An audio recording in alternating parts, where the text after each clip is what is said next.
Donald Trumpi poolel tunnistati siiski avalikult sõjalise strateegia läbikukkumist sõjas Iraani vastu ning tunnistati, et sõja majanduslik faas võib kesta aastaid. Seetõttu ollakse valmis konflikti külmutama. They can survive a couple of weeks or a couple of months or possibly longer. USA asepresident J.D. Vance märkis, et on raske ennustada, kui kaua suudab Iraan uute USA majandussanktsioonide all vastu pidada. Kuid ta rõhutas ootamatult, et Iraani majanduse kokkuvarisemine ei ole sanktsioonide eesmärk iseenesest. Tsitaat. Nad on tohutu surve all ja see surve aitab saavutada meie eesmärki, tagada, et neil ei oleks tuumarelva.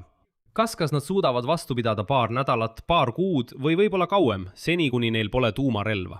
Sellele me keskendume ja just selle on president sisuliselt juba saavutanud. Küsimus on, kui see on juba saavutatud, siis miks peaks midagi edasi tegema? Ja just neil samadel tundidel ei vastanud Iraan valmisolekuga teha sõjas pausi ega sõda külmutada, vaid otsese sõjalise ähvardusega ja sõja järsu laiendamisega. Minu nimi on Aleksei Betši, arutame seda teemat koos, aga enne kui alustame, palun tellige see kanal, vajutage sellele videole meeldib nuppu ja kirjutage palun ka oma kommentaar. Alustame siis Ameerika Ühendriikide asepresidendi J.D. Vance'i sõnadega, sest nendes on sisuline mööndus sõja uue vormi kohta ja tunnistus sellest, et sõjaline strateegia on läbi kukkunud. Ja kõik lubadused Iraani majanduslikult lämmatada, see kõik on Donald Trumpi ja tema rahandusministri Scott Bessenti tühi loba. J.D. Vance väitis, et uue majandusliku sõjafaasi idee ei seisne Iraani majanduse lämmatamises või kukutada Iraani režiimi, vaid lihtsalt hoida neid sellises seisundis, et nad ei saaks endale lubada tuumarelva. Kuigi, tuletan meelde, Donald Trump ütles alles eile, et majandusblokaadi eesmärk on režiimi lämmatamine ja hävitamine. Aga tema asepresident ütleb, et meil pole sellist eesmärki. Ja J.D. Vance'i sõnul tagavad sanktsioonid mingil moel selle, et Iraan ei suuda oma tuumaprogrammi taastada. Järgneb tema tsitaat. Kui te vaatate olukorda täna ja võrdlete seda sellega, milline see oli mõned kuud tagasi, siis naftahinnad on märkimisväärselt langenud. Bensiinihinnad on võrreldes tipuga langenud 50 sendi võrra. Me näitasime võimet teha midagi hämmastavat meie riikliku julgeoleku jaoks, kaitstes samal ajal Ameerika rahva majandushuve. Kui te aru ei saanud, siis J.D. Vance kiitleb sellega, et Trumpi meeskond sai hakkama. Osaliselt nende probleemidega, mida polnudki enne Donald Trumpi sõda Iraaniga. Ta ütleb, kujutage ette, me langetasime bensiini hindu võrreldes tipptasemega. Jah, muidugi, need pole veel jõudnud sõjaeelsele tasemele, aga siiski langesid. See on üldse superstrateegia kõige ägedamatele populistidele. Sa lood probleemi, siis lahendad selle osaliselt ja esitled seda kui võitu. Vaadake, mõned kuud tagasi maksis bensiin seal $4.50. Jah, enne sõda oli see $3.50. Me nüüd langetasime hinna $4. Näete, see ongi võit. Varem oli see $4.50. Kõik on juba unustanud, et see oli $3.50. Nad on selle unustanud. Noh, oli ja oli. Kunagi oli nii. Praegu enam ei ole. Varem oli see $3.50. Unustati ära. Siis tõusis see $4.50 peale. Me langetasime hinna 4 peale. Väga hea, võit, üldse oleme tublid, nagu ütleb J.D. Vance. Ta ütleb, et me tegime midagi hämmastavat meie riikliku julgeoleku ja Ameerika rahva majandushuvide jaoks. Noh, see on tsirkus ausalt öeldes, aga siiski. Veel üks asi, mis mind üllatas. Veel üllatas mind see, et J.D. Vance ütleb, et sanktsioonid on garantii, et Iraanil ei saa olema tuumarelva. Kui see nii on, siis milleks oli vaja sõda? Jah, kui lihtsalt sanktsioonid on garantii, et Iraanil ei saa olema tuumarelva, milleks oli vaja minna sõjalisse faasi? Oleks ju võinud lihtsalt sanktsioonid kehtestada. Kas pole nii? Või siis ei tohiks kasutada seda fraasi, et sanktsioonid on justkui garantii, et Iraanil ei saa olema tuumarelva. Aga pöörake eraldi tähelepanu J.D. Vance'i enda sõnastusele selle kohta, kui kaua sõda Iraani vastu uues majandusfaasis kestab. Veel üks tema tsitaat. Nad on tohutu surve all ja see surve aitab meie eesmärki saavutada. Tagada, et neil ei oleks tuumarelva. Kas nad suudavad vastu pidada paar nädalat, paar kuud, võib-olla kauemgi, kuni neil pole tuumarelva? See on see, millele me keskendume. Ja see on see, mille president Trump on sisuliselt juba saavutanud. Veel kord, kuidas teile need fraasid meeldivad? Konkreetset tähtaega pole. Mõned nädalad, mõned kuud või võib-olla kauem. See on selline asi, teate küll, just nii see on. Vabandan, on olemas selline väljend nagu sralja mazalja. See on Ukrainas. See pole võitja jutt. See on inimese keel, kes tunnistab, et konflikt liigub tähtajatu majandusliku lämmatamise faasi ilma selge lõpptähtajata. See on inimese ülestunnistus, kes ütleb, ma ei tea, mis edasi saab. Meil on selline plaan, aga meil pole aimugi, millega see kõik lõpeb. Aga me ei saa aru, kuhu me liigume. Kuigi ma tuletan meelde, sõja alguses veebruaris, 28. veebruaril 2026 aastal, nii Donald Trump kui ka J.D. Vance kinnitasid avalikult, et sõda Iraani vastu ei kesta kauem kui 4, maksimaalselt 6 nädalat.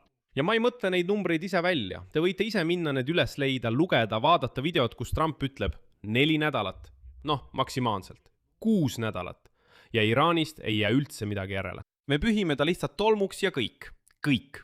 Või siis Trumpi leeris arvatakse, on kõik selle juba unustanud. Aga mis see uus faas siis on, mis võib kesta aastaid? USA rahandusministri Scott Bessoni sõnul esitab ta 24. augustil üksikasjad Iraani vastu kavandatud sanktsioonide kohta. See tähendab, et tegemist on juba ettevalmistatud ja peagi avaldatava paketiga. Samal ajal rõhutas Besson ise olulist täpsustust. Meetmed ei tohi viia nafta hinna tõusuni. See tähendab, et isegi omaenda administratsioon tunnistab seda habrast tasakaalu maksimaalse surve avaldamise Teheranile ja riskiga omaenda valijatele bensiinihindade kaudu kahju teha. Ja varem, tuletan meelde, muutis Trump juba oma Iraani strateegiat, panustades just sanktsioonidele ja ootamisele sõjaliste meetmete asemel. See tähendab, et üleminek majandussõjale ilma tähtaegadeta on juba kogu Donaldi Trumpi administratsiooni kujundatud ja välja kuulutatud suund. Aga just siin tekivad Donald Trumpil probleemid, sest Teheran ei nõustu sellise olukorra ja selliste plaanidega. Iraan on põhimõtteliselt vastu igasugusele pausile ja igasugusele sõja külmutamisele. Iraani relvajõudude staabiülem kindralmajor Ali Abdallahi ütles, tsiteerin, Islaamivabariigi reaktsioon saab olema ulatuslik ja otsustav, olles valmis maismaal, merel, õhus, õhutõrjevahenditega ja küberruumis.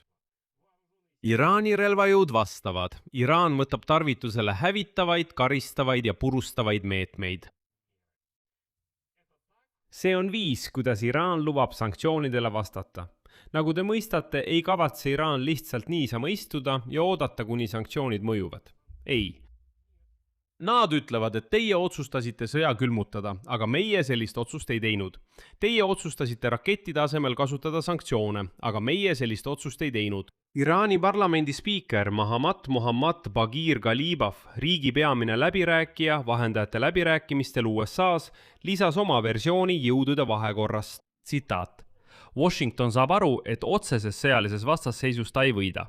Me peame välja töötama plaanid ebaõiglaste sanktsioonidega võitlemiseks, et me suudaksime neist üle saada. Lisaks süüdistas ta eraldi USA'd ja Iisraeli majandusliku ja kognitiivse sõjapidamises Iraani vastu. Ministeerium. Iraani välisministeerium teatas omalt poolt, USA sanktsioonid ei tekita isegi vähimatki kahtlust iraanlaste otsustavuses kaitsta Iraani iseseisvust, väärikust ja riiklikku suveräänsust. Ma lihtsalt tuletan meelde, et Iraan on elanud peaaegu 50 aastat, alates 1979 aasta islamirevolutsioonist, peaaegu pidevate majandussanktsioonide all. See tähendab, et juba ainuüksi uue survevooru ähvardus Siil ei tajuta seda millegi uue ja hirmutavana, vaid pigem juba ammu harjumuspärase olukorra jätkuna, millega riik on õppinud aastakümneid toime tulema. Kokkuvõte. Asepresident J.D. Vance tunnistab sisuliselt, et Ameerika Ühendriikidel ei ole kiire sõjalise võiduplaani ega selget tähtaega Iraani majanduslikuks lämmatamiseks. on ainult ebamäärane fraas, nagu Vens ütles, mõned nädalad, kuud, võib-olla kauem. Ametlikult esitletakse seda kui saavutust, kuid sisuliselt on see loobumine algsest eesmärgist kiiresti purustada Iraani tuumaprogramm ning eelistatakse ajaliselt venitatud piiramist. Ja Iraan ei näita vastuseks sellele venitatud piiramisrõngale vähimatki valmisolekut pausiks või konflikti külmutamiseks. Vastupidi, kindral Abdullahi lubab otsesõnu hävitavat vastust kõigis võimalikes suundades, maal, merel, õhus ja küberruumis. See tähendab, et Washingtoni katse viia konflikt sellesse venivasse, kuid juhitavasse majanduslikku survefaasi põrkub Teherani otsese keeldumisega nende reeglite järgi mängida. Lõpetuseks lisan veel ühe väikese, kuid väga huvitava nüansi kogu sellesse loosse. Kogu sellesse loosse USA sõjast Iraani vastu. New York Times kirjutab täna, USA sõjaministri Pete Hegseti abikaasa, endine Fox Newsi produtsent Jennifer Hexet, sai märkimisväärse mõju Pentagoni protsessidele, ilma et tal oleks seal mingit ametlikku positsiooni. Ta nõustab USA sõjaministeeriumi meediastrateegia ja personalikoolituse küsimustes, toetuse ja avalike esinemiste küsimustes, saadab oma abikaasat ametlikel reisidel ning osaleb kõrgetasemelistel koosolekutel. Väljaanda andmetel lisas Hexet samuti oma abikaasa sõnumirakenduse signaalivestlusesse, kus arutatakse USA sõjalisi operatsioone. Ja selline sõjaministri abikaasa Jennifer Hexeti laialdane kaasamine sõjaliste küsimuste arutamisse tekitab kriitikat, kuna tal ei ole endiselt ühtegi ametlikku positsiooni ja tal ei ole juurdepääsu salajasele teabele. Pentagoni vastus sellele on lihtne. Nad ütlevad, et sõjaminister Pete Hegseti abikaasa ei osale aruteludes, kus käsitletakse riigisaladust puudutavat teavet. Kuid juba ainuüksi see, et inimene ilma ametliku staatuse ja julgeoleku loata viibib kinnises vestluses, kus arutatakse sõjalisi operatsioone, see on veel üks detail selles üldises pildis. Praegu tunnistab Trumpi administratsioon, et sõda Iraaniga venib määramatuks ajaks. Isegi kaitseministeeriumis endas tekivad küsimused läbipaistvuse ja otsuste tegemise korra kohta. Küsimus on selles, kes ja kuidas seal sõjaotsuse langetab. Siia panen 3 punkti, kirjutage oma arvamusi ja järeldused selle video alla kommentaaridesse. Tellige kanal, vajutage kellukesele ja ärge unustage panna laiki. Sellega on kõik, hoolitsege enda eest, kõike head.